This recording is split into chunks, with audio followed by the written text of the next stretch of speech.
आज आम्ही ड्रायव्हिंग स्कूलमधनं आणि परत कणी धुळबाला चाललेलो. जाताना आणि मोर दिसते का बघूया म्हटलो कणी तोवर का गाडी समोरनं कणी लांडोर गेला.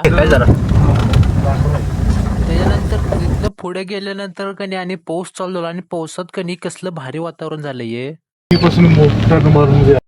तिथनं घराकडे गेल्यावर कणी वातावरण जरासं निवळलं आणि जरासं ऊन पडलं म्हणून काय म्हटलो गाडी घेऊन कणी सरळ जरा जाऊन वड्यात गाडी धुवून या म्हटलो आणि गाडी घेऊन मी लगे वड्यावर गेलो.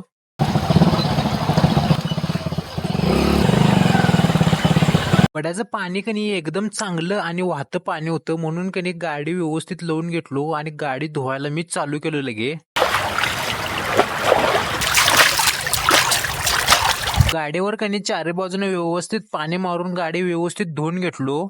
त्यानंतर गाडीला कणी वाळ्या कापडानं सगळीकडे व्यवस्थित पुसून घेतलो.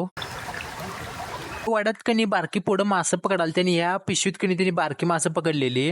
गाडी धुवून झाल्यावर कणी मी पण हातपाय व्यवस्थित धुवून घेतलो गार पाण्यात. गावात राहण्याचा हाच फायदा आहे की तुम्ही वड्यामध्ये जाऊन स्वतः गाडी धुवू शकता. तर आजचा ब्लॉग इथंच संपूया. नवीन ब्लॉग पाहिजे असेल तर सबस्क्राईब करायला विसरू नका.